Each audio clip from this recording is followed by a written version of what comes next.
The food safety coordinator at our state fair announced she'd laced the funnel cakes and lemonade with hallucinogens to make 30,000 people see the truth.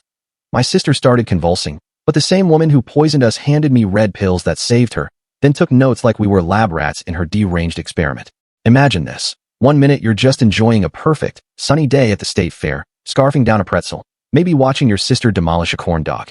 The next, a voice blasts over the loudspeakers, so choked with dread it makes your blood run cold, telling everyone, to stop eating. Right then, right there. Because someone, a monster, had intentionally poisoned the food. I was halfway through my pretzel, just soaking in the fair atmosphere, when the loudspeakers started screaming with feedback, and then the fair director's voice cut through the noise. But it wasn't the usual cheerful announcement, no. His tone was pure, gut-wrenching dread. "Ladies and gentlemen," he said, his voice cracking, "I need your immediate attention. We have just received notification from the health department that needs everyone to stop eating or drinking anything purchased at this fair immediately. Put down whatever is in your hands right now." My sister, bless her heart, literally dropped her corn dog mid-bite. The family next to us, frozen, their cotton candy hovering halfway to their mouths. All around me, thousands of people stood paralyzed, clutching half-eaten food, a horrifying tableau of suspended reality. The director explained that multiple food vendors had been contaminated, not by accident, but by a substance intentionally introduced into the supply chain that morning. Symptoms, he warned, would begin appearing within the next hour. So, everyone who had consumed any food or beverage needed to proceed immediately to the medical tents being set up in the parking lot. That's when it hit. The crowd exploded into pure, unadulterated panic. Parents grabbed their children, people started running in every direction, and the security guards, bless their desperate hearts, tried to maintain some semblance of order. He explained that the substance appeared to be a powerful hallucinogenic compound, mixed into several base ingredients used by multiple vendors. He listed them: the funnel cake stand, the lemonade booth, the barbecue pit, and at least 7 others. My mouth went bone dry as I looked at the half-eaten pretzel in my hand. Was I feeling strange? Or was it just sheer terror making my heart hammer against my ribs? He continued, describing the symptoms: mild visual distortions, followed by severe disorientation, elevated heart rate, and potential seizures.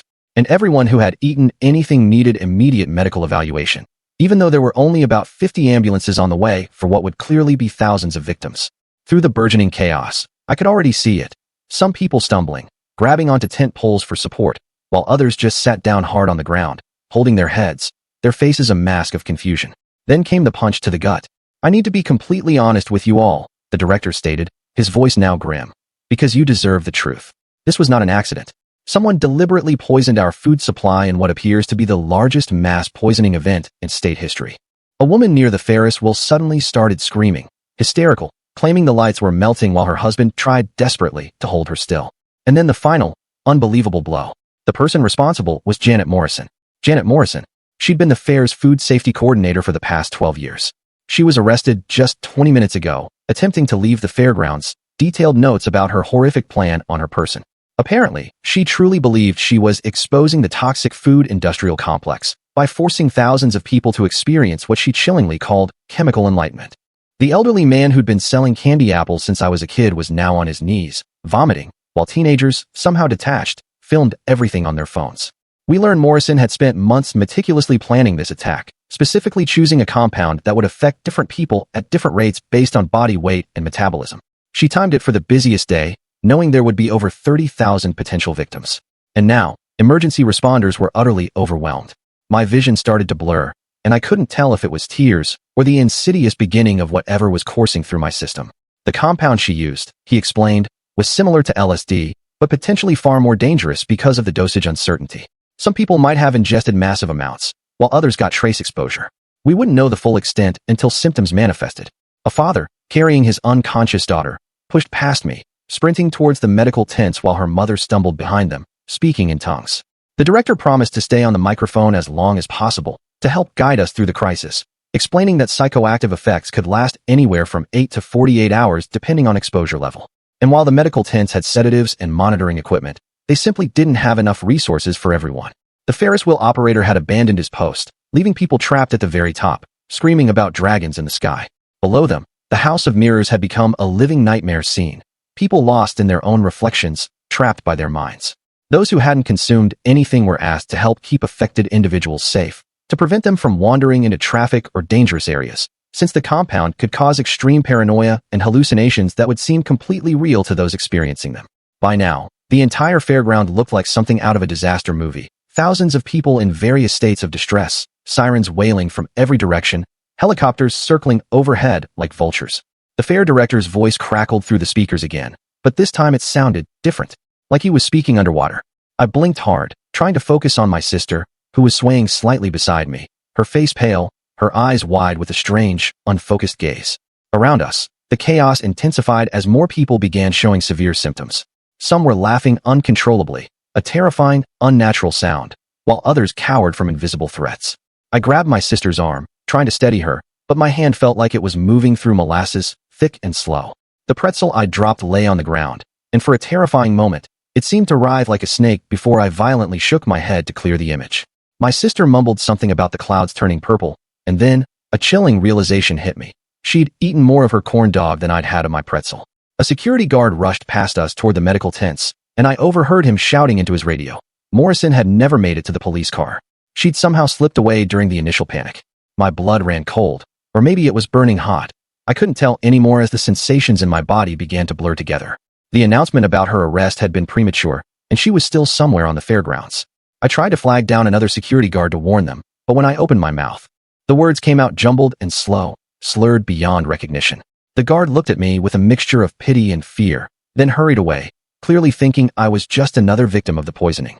My sister giggled at something only she could see, her eyes fixed on empty space, and I tightened my grip on her arm, a fierce determination burning in my chest. I had to get her to safety, even as the ground beneath my feet seemed to ripple, like waves on an ocean. The medical tents were overflowing, a scene of pure desperation, and I could see EMTs turning away those with milder symptoms to focus on the truly severe cases. A woman was being strapped to a gurney, her body convulsing violently, while nearby, a teenage boy sat rocking back and forth, tears streaming down his face as he whispered about spiders crawling under his skin. I steered my sister away from the worst of it, a cold dread settling in my stomach, knowing we'd have to ride this out on our own. That's when I saw her. Janet Morrison. She was moving through the crowd near the games area, wearing a maintenance worker's uniform she must have stolen. Even through my increasingly distorted vision, I recognized her from the employee photos posted at the fair entrance every year. She was watching the chaos with an expression of cold satisfaction, occasionally stopping to observe specific victims, like she was conducting some twisted, horrific experiment. I tried to point her out to a passing police officer, but my arm moved in slow motion, an agonizing, dreamlike pace, and by the time I managed to gesture, she had melted back into the shifting, panicked crowd. The officer barely glanced in my direction before rushing towards someone who had climbed onto the carousel and was trying to ride a painted horse that they believed was real. My sister tugged at my sleeve, insisting we needed to find the purple clouds before they disappeared. Morrison reappeared again near the cotton candy stand, this time carrying a clipboard and pretending to take notes, like she was part of the official emergency response team.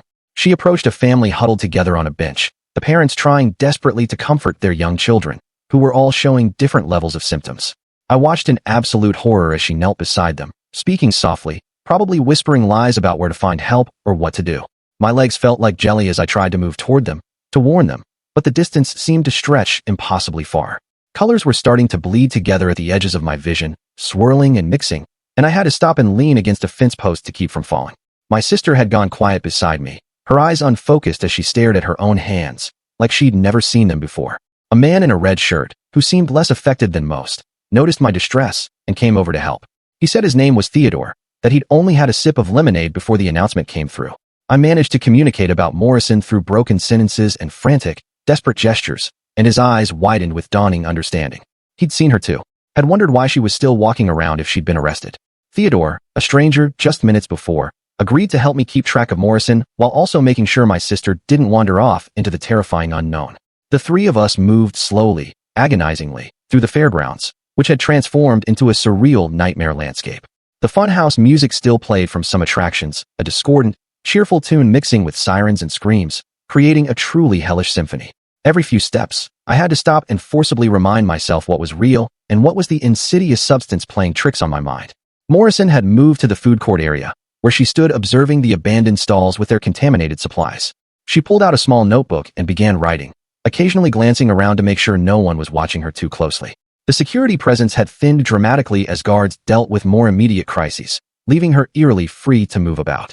I watched her pick up a half-eaten funnel cake from a table, examining it like a scientist studying a specimen. The powdered sugar seemed to glow in my altered vision, pulsing with an unnatural, sickening light. "I wonder what Janet Morrison's really up to here," Theodore whispered, his voice low, watching everyone suffer while she takes notes like some kind of twisted scientist. "Something feels off about how easily she slipped away from arrest and got that uniform so fast." He suggested we try to get closer, to hear what she might be saying to herself. But my sister chose that moment to break free from my grip, her eyes fixed on some invisible prize, and started walking quickly toward the Midway Games. The next few minutes blurred together in a horrifying rush as Theodore and I struggled to corral my sister while desperately trying to keep Morrison in sight. My sister kept insisting she needed to win a stuffed animal that was calling her name, and it took both of us to physically guide her away from the abandoned, silent game booths.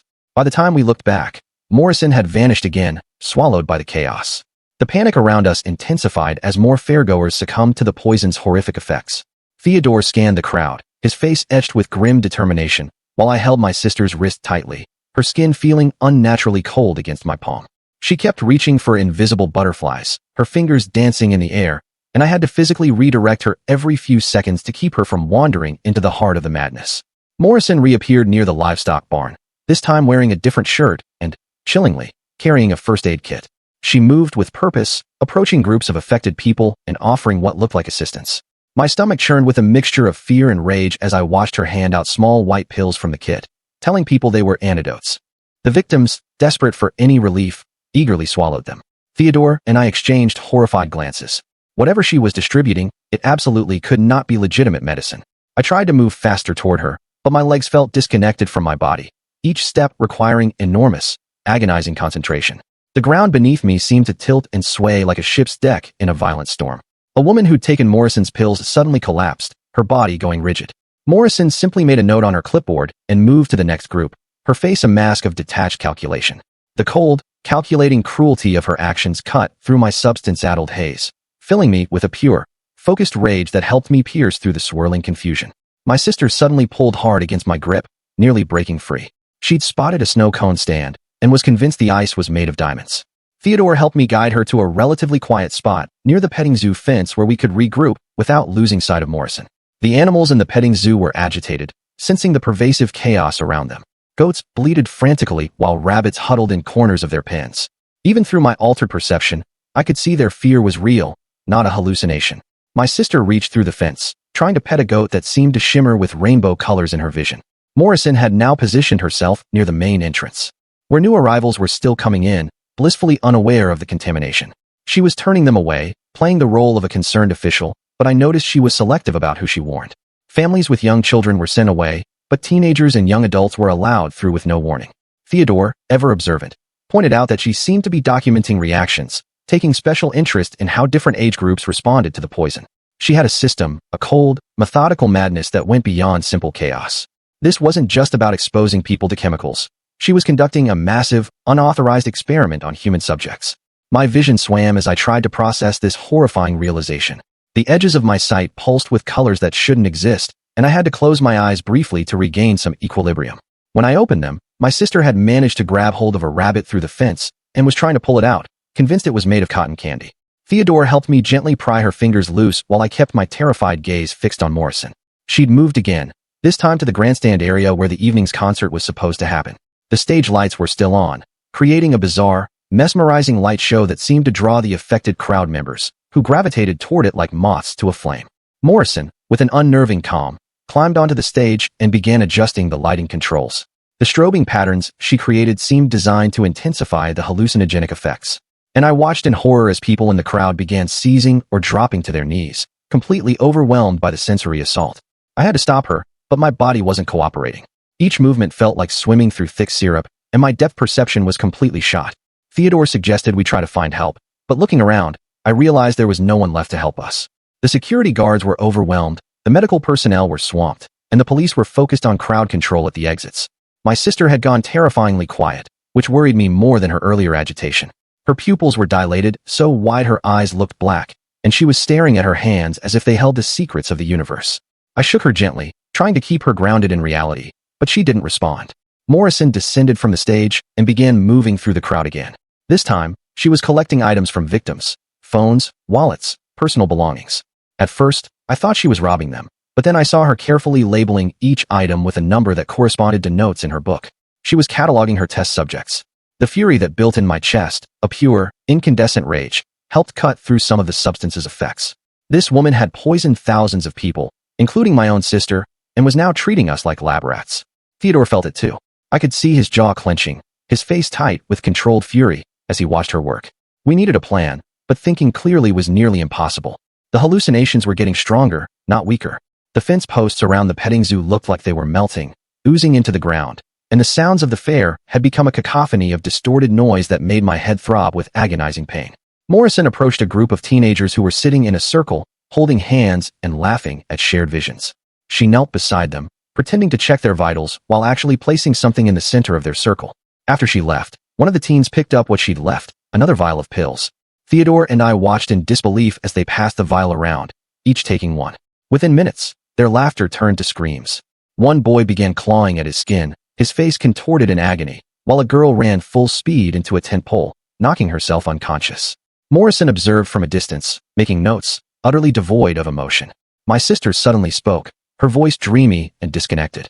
She said the rabbits were telling her secrets about Morrison, that they knew why she was doing this. I would have dismissed it as pure hallucination, but Theodore leaned in, his interest piqued. In our altered state, even the impossible seemed worth considering. According to my sister's rabbit conversation, Morrison had lost someone to food poisoning years ago. The rabbits knew because they'd seen her crying by their pen during last year's fair. The story was probably just my sister's substance-addled mind creating narratives, but it made a twisted, horrifying kind of sense. Morrison's position as food safety coordinator would have given her both access and a deeply personal motivation. A commotion near the carnival rides drew our attention. Morrison was there, but this time she wasn't alone. A man in a maintenance uniform was with her, helping her distribute more of her fake antidotes. My heart sank as I realized she had accomplices. People who were actively helping her conduct this massive, monstrous experiment. Theodore recognized the man as someone who'd been working the ring toss game earlier. He must have been in on the plan from the very beginning, strategically positioned to observe and assist. The full, horrifying scope of Morrison's planning became clearer. This wasn't a solo act of madness, but a coordinated attack, a web of deceit. My sister tried to stand, saying she needed to tell the rabbit something important. Her legs gave out immediately, and she collapsed against me, her body burning hot now, a stark contrast to the earlier coldness. The symptoms were evolving, changing, and I had no idea if that was normal or if she'd gotten a particularly bad dose. Morrison and her accomplice split up, each taking a different section of the fairgrounds. She headed toward the arts and crafts building while he went to the 4-H barn. Theodore and I had a quick, slurred discussion about whether to follow her or try to get my sister to medical attention.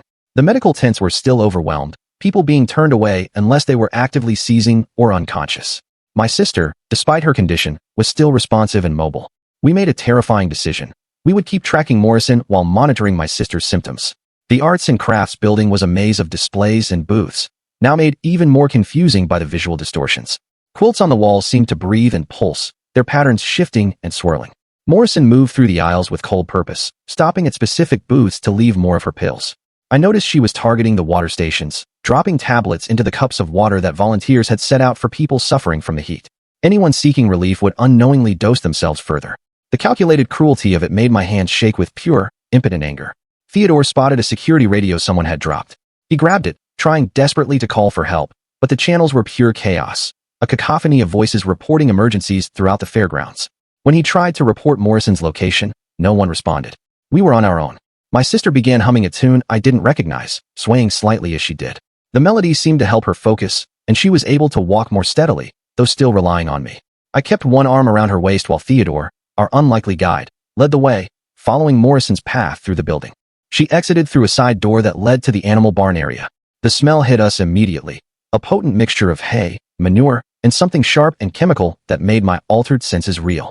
Inside, Morrison was opening animal pens, deliberately releasing confused and frightened livestock into the aisles. The utter chaos she created served as perfect cover for her real purpose. While everyone scrambled to contain the animals, she calmly accessed a storage room marked Authorized Personnel Only. Through the doorway, I glimpsed shelves of chemicals and equipment, supplies for maintaining the animal areas that could potentially be used to create even more of her insidious poison. Theodore tried to get closer, but a massive pig blocked his path, squealing and refusing to move. My sister laughed at the sight, a strange, airy sound, then suddenly went rigid. Her eyes rolled back, and she began to convulse violently. I lowered her to the ground as gently as I could, turning her on her side, just as I'd seen EMTs do earlier. The seizure lasted less than a minute, but it felt like an eternity. When it ended, she was conscious, but deeply disoriented, unable to remember where we were or what had happened. Morrison emerged from the storage room, carrying a box of supplies, stepping casually around us as if we were just another obstacle, another piece of data. I wanted to grab her, to stop her, but I couldn't leave my sister. Theodore made a desperate move toward Morrison, but his coordination was too impaired by the poison. He stumbled, catching himself on a stall door as she walked past. She glanced at us with cold, clinical interest, as if considering whether we were worth adding to her notes. The sound of sirens grew louder, a wave of hope and despair, and Morrison's expression shifted to one of annoyance. She quickened her pace, heading for the back exit of the barn. Theodore helped me get my sister to her feet, and we followed as best we could, determined not to lose sight of her again. Outside, the fairgrounds had descended into complete, apocalyptic chaos. The Ferris wheel was still running with trapped passengers, their screams echoing across the grounds like a nightmare soundtrack. Food vendors had abandoned their stalls, leaving grills burning and oil smoking, the acrid smell mixing with the sensory distortions to make my stomach heave. Morrison met up with two more accomplices near the maintenance shed. They had a golf cart loaded with boxes, presumably more poison supplies or documentation of their horrific experiment. She gave them quick instructions, pointing to different areas of the fairgrounds. My sister seemed to stabilize slightly, able to stand with support. She kept muttering about the rabbits, warning her about Morrison's pain and loss. Whether it was truth or hallucination, it painted a picture of someone who'd turned personal tragedy into a twisted, vengeful monstrosity against the world. Theodore suggested we try to disable their golf cart. But before we could move, one of Morrison's accomplices spotted us. He pointed us out to her, and she studied us with those cold, calculating eyes. She recognized me from earlier, saw that I'd been following her. Instead of fleeing or confronting us, she did something utterly unexpected. She approached us slowly, reaching into her pocket. I tensed, ready to protect my sister, but she pulled out a different vial. This one was marked with a vivid red label instead of white. She held it out to me, speaking in a calm, measured voice, utterly composed amidst the madness. She explained that this was the real antidote, that she'd never intended for anyone to die, just to experience what she called chemical truth.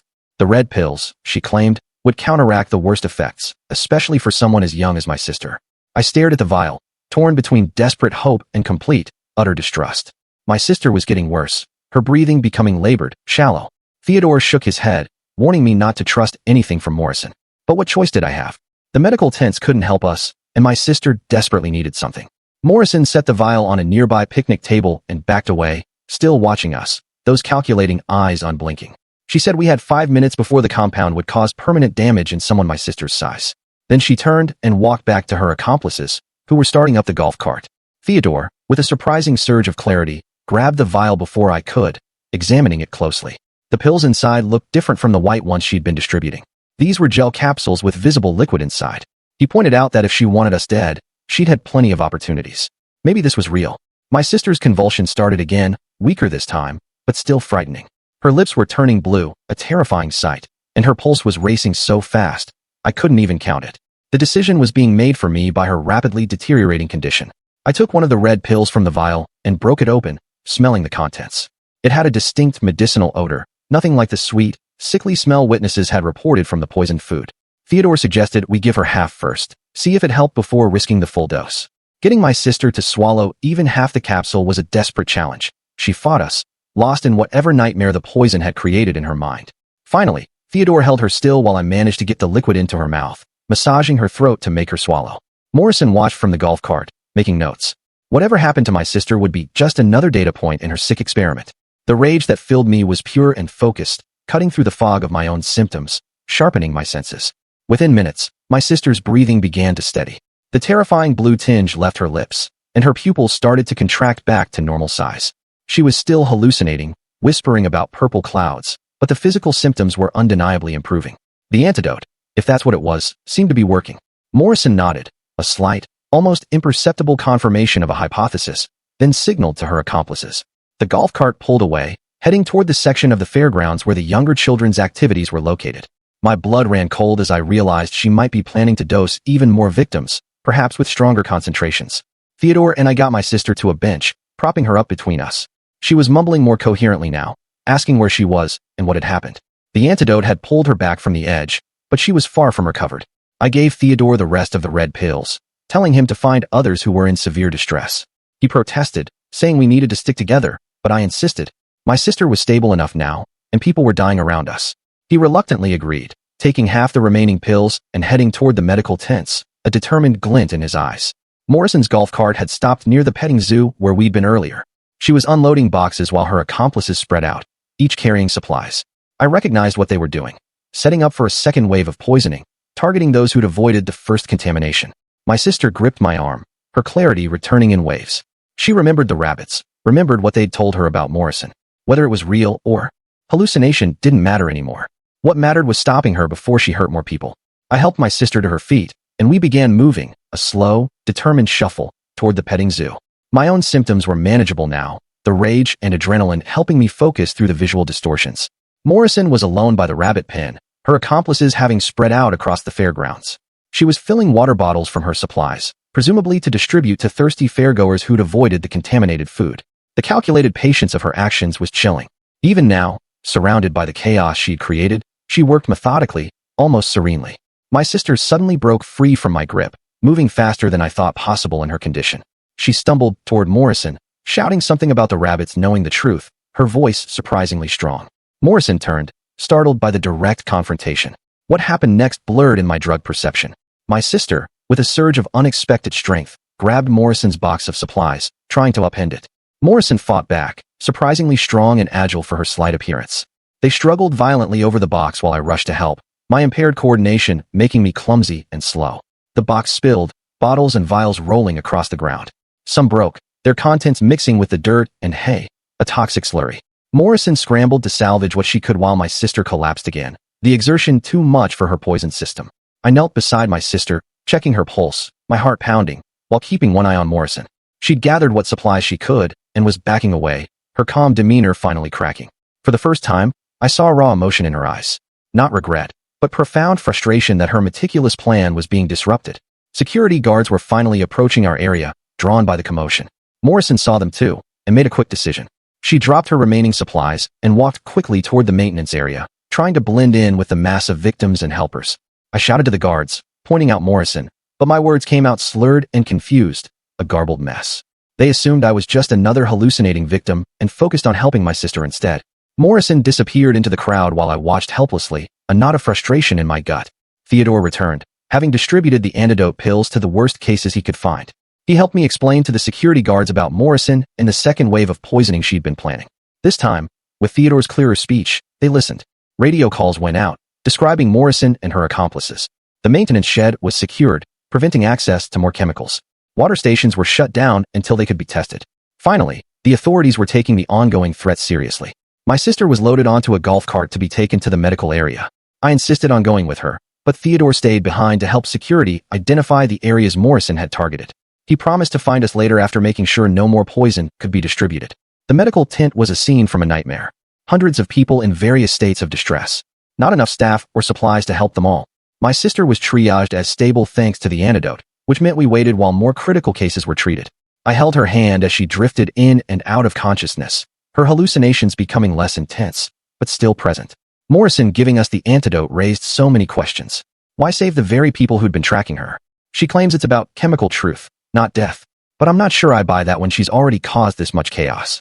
My sister kept talking about the rabbits, about Morrison's pain, about how hurt can transform into something monstrous if left to fester.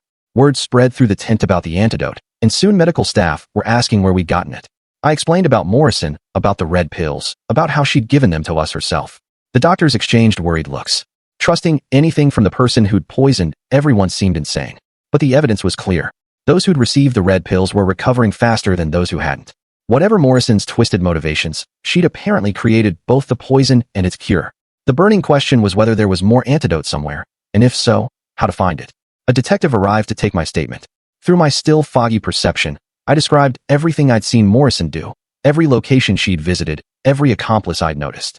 He took careful notes, occasionally asking me to clarify details that seemed important. He told me they'd found Morrison's car in the parking lot, filled with research documents. Apparently, she'd been planning this for over a year, testing variations of the compound on herself to perfect the dosage. She'd documented everything, treating it like a legitimate scientific study, a grotesque parody of research. The documents revealed her true, horrifying motivation. Her daughter had died from food poisoning at a county fair 5 years ago. The investigation had been bungled. The responsible vendor never identified. Morrison had spent years working her way into positions of authority at fairs across the state, meticulously building toward this moment of twisted revenge.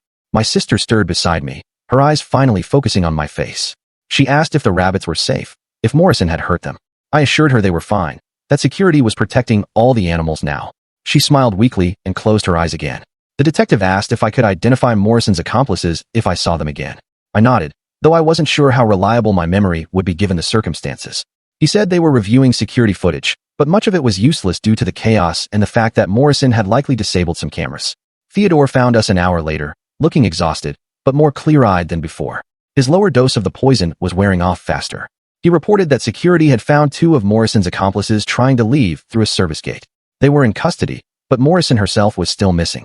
The fairgrounds were being systematically searched, but with thousands of people and hundreds of hiding spots, finding one person was nearly impossible. Theodore suggested she might have had an escape plan, given how meticulously she planned everything else. My sister was finally seen by a doctor who confirmed that the antidote had likely saved her life. Her vital signs were stabilizing, though she'd need observation for at least 24 hours. They wanted to analyze her blood to understand how the antidote worked. I asked about the other victims, and the doctor's expression darkened. 3 people had died so far, all from pre-existing conditions exacerbated by the poison. Dozens more were in critical condition. The final toll wouldn't be known for days. As the hours passed, my own symptoms gradually faded. The visual distortions became less intense. The physical sensations normalized, but the memory of what I'd witnessed, of Morrison's cold, horrifying calculation as she observed her victims, remained crystal clear, burned into my mind. Theodore stayed with us, helping me piece together a timeline of Morrison's movements for the investigators. We mapped out where she'd been, what she'd done, trying to identify patterns that might help predict where she'd gone. The detective returned with photos of potential accomplices pulled from security footage. I identified the 2 I'd seen with Morrison, plus 1 more I remembered from earlier. They were all fair employees, people Morrison had recruited over months or even years. My sister woke again as the sun was setting, casting orange light through the tent walls. She was lucid now, the poison mostly out of her system. She didn't remember much after the initial announcement, just fragments of rabbits and swirling colors and my face hovering over her. I told her what had happened, how Morrison had given us the antidote, how she was still out there somewhere. My sister listened quietly, then said something that chilled me to the bone. She said Morrison had whispered something to her during their struggle by the rabbit pen. Something about the experiment not being over. The detective overheard and pressed for details, but my sister couldn't remember the exact words. Just the tone. Confident, almost triumphant, as if being caught was just another phase of her plan. It made me wonder what else Morrison had prepared, what other horrifying surprises might be waiting for us. As night fell, the fairgrounds were finally being cleared. Those who could walk were sent home with strict medical instructions. The serious cases were transferred to hospitals. My sister and I were in the middle group, stable but needing observation. Theodore, our accidental guardian angel, offered to drive us home once my sister was cleared. His car was still in the parking lot from what felt like a lifetime ago. I accepted gratefully, not trusting myself to drive, even if my car was accessible. The detective gave me his card, saying they'd need follow-up statements once everyone had recovered. He mentioned that the FBI was getting involved given the sheer scale of the attack. Morrison had transformed from a local criminal to a domestic terrorist in the span of a single, horrific day. My sister was released near midnight with strict instructions to return if any symptoms recurred. She could barely walk, leaning heavily on Theodore and me as we made our way to the parking lot. The fairgrounds looked apocalyptic in the darkness. Abandoned stalls and scattered debris told the story of the day's horror. Theodore's car was one of the few left in the lot. As we approached it, I noticed movement near the ticket booth. My substance-sensitized nerves fired, and I pulled my sister behind the car, gesturing for Theodore to do the same. Morrison emerged from the shadows, no longer in disguise. She looked exhausted but strangely satisfied, carrying a single bag.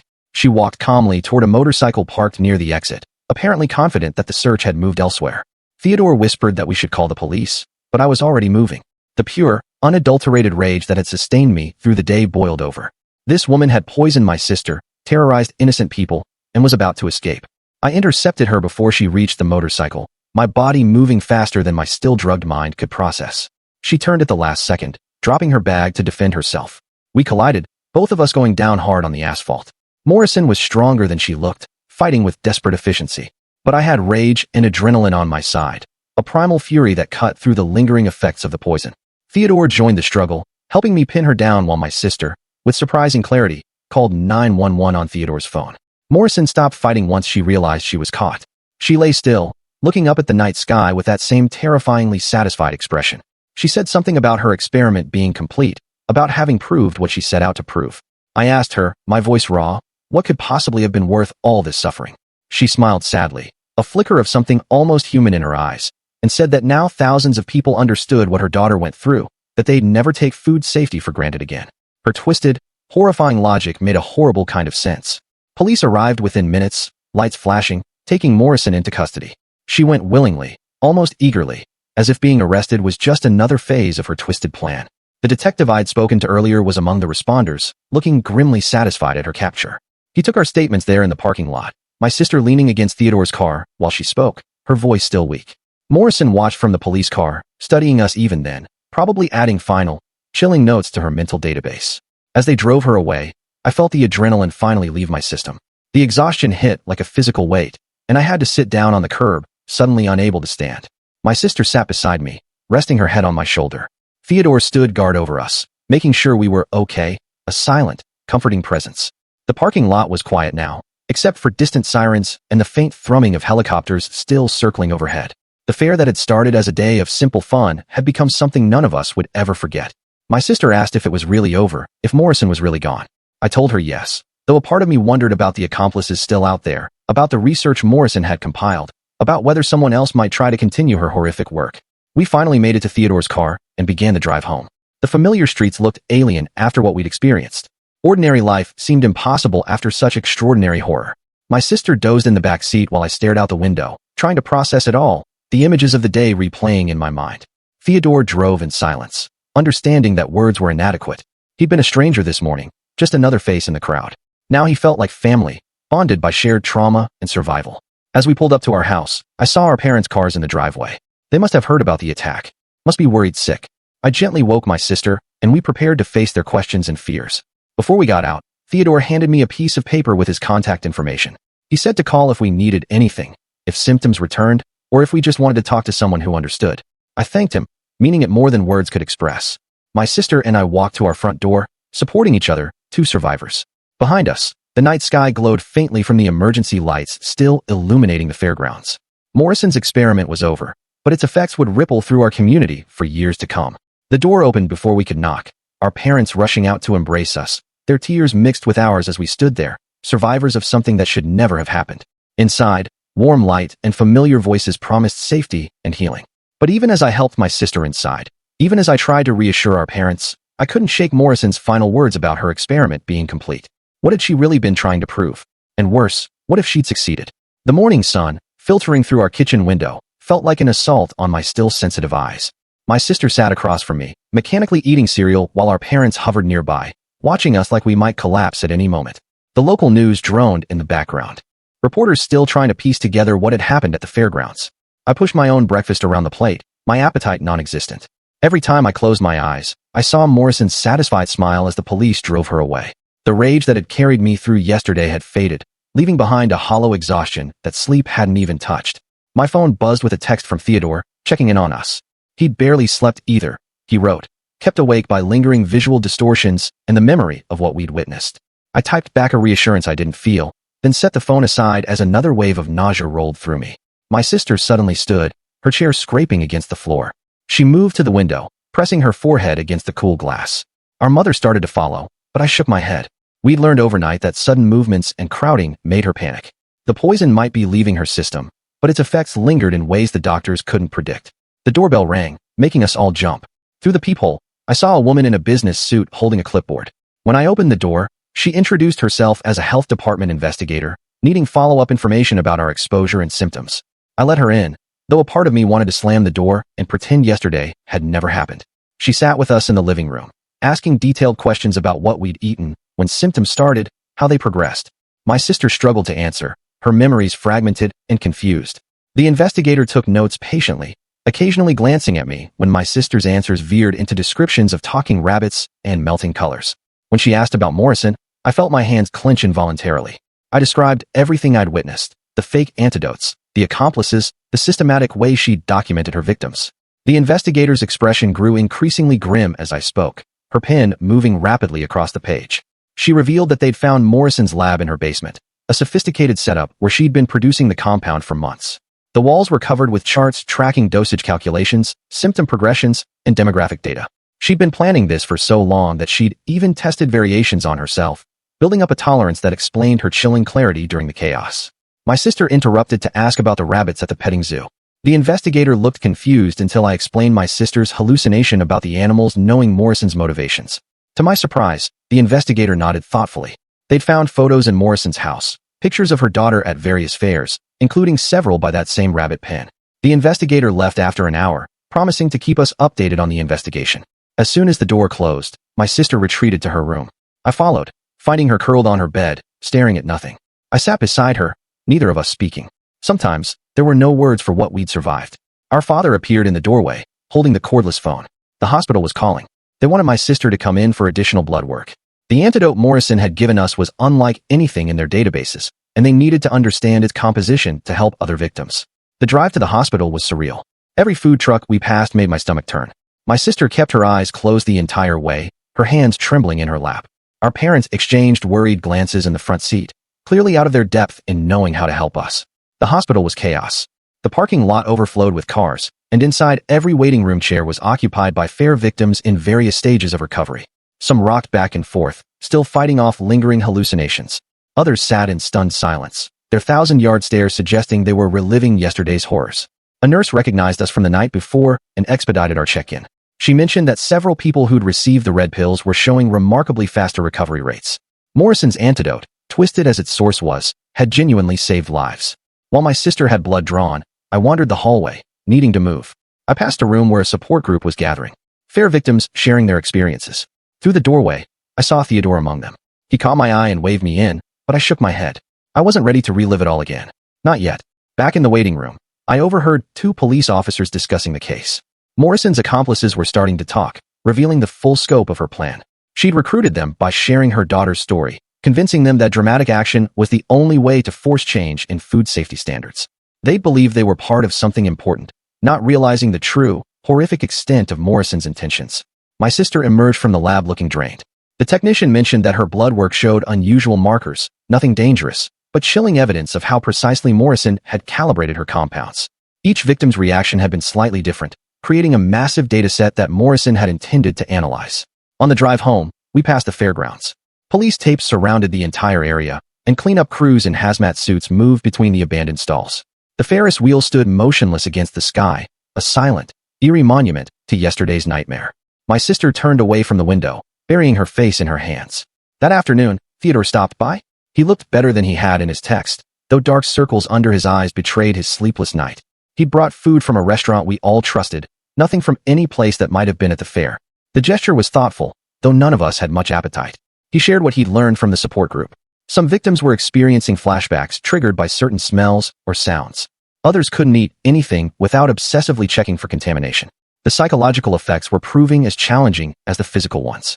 My sister joined us briefly, drawn by Theodore's familiar, comforting presence. She asked if he'd heard anything about the animals from the petting zoo. He assured her they were all safe, relocated to a farm outside town until the fairgrounds could be decontaminated. This seemed to comfort her more than anything else had. As evening approached, Theodore prepared to leave. Before going, he mentioned that some victims were organizing, not for lawsuits or media attention, but simply to support each other through recovery. He left the contact information on our kitchen table, saying we could join whenever we felt ready. That night, my sister knocked on my bedroom door. She couldn't sleep, she said.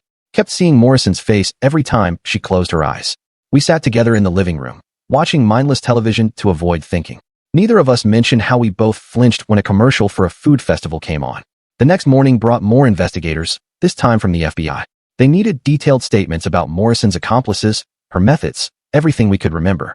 The process was exhausting, forcing us to relive each moment in excruciating detail. They revealed that Morrison had kept meticulous records of her plan, including terrifying contingencies we'd never seen implemented. She'd prepared for various scenarios: what to do if caught early, how to maximize exposure, ways to ensure her data would survive even if she didn't. The scope of her preparation was staggering, chillingly brilliant. My sister struggled through her statement, her memories still fragmented. The agents were patient but thorough, gently pushing for details that might help them understand the full, terrifying network Morrison had built. When they finally left, my sister looked hollow, as if the retelling had drained whatever energy she'd managed to recover. The local news ran segments about food safety, featuring experts discussing how to prevent future incidents. They carefully avoided sensationalizing Morrison's actions, focusing instead on practical information. Still, we kept the television off. The last thing we needed was to hear strangers dissecting our trauma. Days blurred together. My sister's physical symptoms faded, but she jumped at sudden noises and refused to eat anything she hadn't prepared herself. I found myself checking and rechecking expiration dates, examining packaging for any signs of tampering. Our parents watched us with growing concern, unsure how to help us move forward. A week after the fair, I finally called the number Theodore had left. The support group met at a community center, away from anything that might trigger memories. I convinced my sister to come with me, though she spent the car ride there wringing her hands, visibly nervous. The meeting room was simple, folding chairs arranged in a circle, a table with water bottles that everyone eyed suspiciously. About 20 people had gathered, all wearing the same haunted expression I saw in my own mirror each morning. Theodore smiled warmly when he saw us, gesturing to empty chairs beside him. Why does Morrison's antidote work better than anything the hospital has? I whispered to Theodore as we sat down. She spent months poisoning people, but somehow made a perfect cure, too. That doesn't add up for someone trying to hurt everyone she could reach. The facilitator, a counselor who specialized in trauma, welcomed us warmly without pushing us to share. We could just listen, she assured us, until we felt comfortable. Others shared their experiences, not the dramatic details, but the agonizing aftermath. A mother described how her children now refuse to eat anything but packaged foods from home. A teenager talked about dropping out of culinary school, unable to trust food preparation anymore. Each story resonated with our own struggles, a mirror of our fears. My sister surprised me by speaking up near the end. She didn't talk about the hallucinations or Morrison's attack. Instead, she mentioned the rabbits, how their perceived warning had helped her make sense of the chaos. Several people nodded, understanding. They too had found meaning in their altered perceptions, even if those meanings were fabricated by their poisoned minds. After the meeting, a few of us lingered in the parking lot. One woman mentioned she'd started a garden, finding comfort in growing her own food. Another had switched to preparing all meals from scratch, controlling every single ingredient. We were all finding our own ways to reclaim some sense of safety, some sliver of control. The drive home was quiet, but it was a different silence than before, less heavy with unspoken fears. My sister mentioned maybe getting a rabbit as a pet, something that would have seemed absurd a week ago, but now made perfect sense. If hallucinated rabbits had helped her survive, perhaps real ones could help her heal. That night, I found myself in the kitchen at 2 a.m., unable to sleep. My father joined me, and we sat together in the dim light. He asked what he could do to help, and I finally admitted I didn't know. The physical poison was gone, but its psychological effects might linger for months or years. The next day brought news that Morrison had been formally charged with multiple counts of attempted murder, assault, and terrorism-related charges. Her accomplices faced lesser, but still serious charges. The legal process would be long, we were warned, with trials potentially stretching out for years. My sister and I decided we didn't want to follow every development. We'd testify if needed, but dwelling on Morrison's fate wouldn't help us heal. Instead, we focused on small steps forward. Her with her new pet rabbit, me with gradually expanding the foods I felt safe eating. Theodore became a regular presence in our lives, stopping by several times a week. Sometimes we talked about the fair, but more often we didn't. We'd watch movies, play board games, or just sit quietly together. Three people bound by shared trauma, finding comfort in each other's company. The fairgrounds remained closed for months, while decontamination continued. There was talk of canceling next year's fair entirely, but survivor groups actually protested this. Morrison had tried to destroy something we loved. Abandoning it would mean she'd succeeded. Instead, there were plans for new safety protocols, better oversight, and a memorial for those who hadn't survived. My sister's rabbit, which she'd named Sage, became an unexpected source of healing. Caring for it gave her routine and purpose. She researched proper nutrition obsessively, channeling her food anxieties into ensuring Sage had the safest, healthiest diet possible. I returned to work after 3 weeks, though concentration remained difficult. My coworkers treated me carefully, unsure what to say about what had become known simply as the fair incident. I preferred their awkward silence to invasive questions. Months later, at another support group meeting, someone mentioned that Morrison had been transferred to a psychiatric facility after showing signs of severe mental illness. Her delusions about her daughter's death had apparently deepened, and she now believed she'd successfully transformed society's relationship with food. The news stirred mixed feelings, anger at her lack of remorse, pity for her obvious madness. My sister had started cooking again. Simple things at first. She'd prepare elaborate salads for Sage, then gradually began making similar dishes for herself. Each meal prepared and safely consumed felt like a small victory over the pervasive fear Morrison had instilled. The 1-year anniversary approached with media requests for interviews, all of which we declined. Instead, Theodore, my sister, and I planned a quiet gathering with others from our support group. We'd share a meal, carefully prepared, thoroughly vetted, and remember those who hadn't been as fortunate as us. The night before the anniversary, my sister found me sitting in the backyard. She sat beside me, Sage contentedly munching clover in his portable pen nearby. We didn't need to speak. We both knew what the other was thinking. Tomorrow would be hard, but we'd face it together, as we'd faced everything else since that terrible day. As the stars emerged overhead, I thought about Morrison's twisted experiment and what she'd claimed to prove. She'd wanted to force awareness of food safety through trauma, believing fear would create change. Instead, she'd only created victims who struggled daily with basic nourishment, who saw danger in every meal. But we were surviving. Not thriving yet perhaps, but moving forward one day at a time. My sister reached over and squeezed my hand, a gesture that said more than words could. We'd been poisoned, terrorized, and forever changed. But we hadn't been broken. The next morning, we woke to find our parents had prepared breakfast. Nothing elaborate, just toast and fruit. But the gesture meant everything. A year ago, we'd walked into that fair as carefree people looking for simple fun. We'd left as survivors of something unimaginable, but we'd left alive, and that was what mattered most.